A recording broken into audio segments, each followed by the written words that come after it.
Kalau lutut pernah rasa sakit mencucuk tiba-tiba, jangan anggap itu perkara biasa. Ramai orang tak sedar sebenarnya itu antara tanda awal sendi sedang tertekan. Sebenarnya ada 3 perkara yang boleh berlaku bila sakit sendi dibiarkan. Dan yang ketiga tu, ramai hanya sedar bila dah terlalu lewat. Perkara pertama yang biasanya berlaku ialah keradangan pada sendi boleh datang semakin kerap tanpa kita jangka. Hari ini mungkin rasa biasa saja. Tapi esok tiba-tiba lutut boleh rasa mencucuk semula bila bergerak.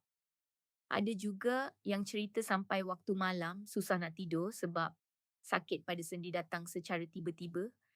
Perkara kedua pula, sendi boleh mula haus sedikit demi sedikit bila tekanan berlaku terlalu lama.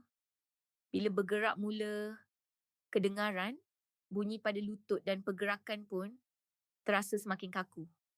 Ramai orang mula perasan perkara ini bila naik tangga atau berjalan lama sudah terasa lebih berat.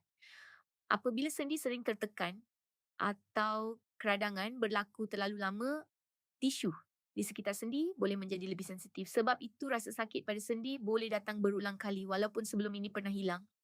Tetapi perkara ketiga ini yang paling ramai orang tidak jangka bila sendi dibiarkan tanpa sokongan yang betul.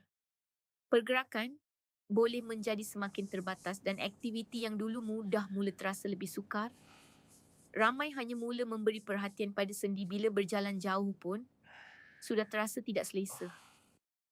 Sebab tu sekarang ramai mula cari cara untuk sokong keselesaan sendi dari dalam juga. Antara yang sering dicadangkan untuk diamalkan ialah suplemen seperti Legacar.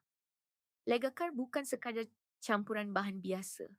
Kerana setiap bahan dipilih dengan sukatan yang sesuai, produk ini juga telah melalui ujian makmal bagi memastikan kualiti bahan yang digunakan. Selain itu, ia menggunakan bahan semula jadi tanpa campuran bahan kimia. Tambahan, kajian terhadap 100 peserta juga menunjukkan gabungan curcumin dan boswellia boleh membantu menyokong keselesaan sendi. Kami juga sering menerima maklum balas daripada pengguna yang mula rasa pergerakan lebih ringan bila diamalkan secara konsisten. Saya tidak kata ini sesuai untuk semua orang, tetapi ia boleh menjadi salah satu pilihan sokongan sendi. So, kalau badan masih selesa, mungkin belum terasa keperluan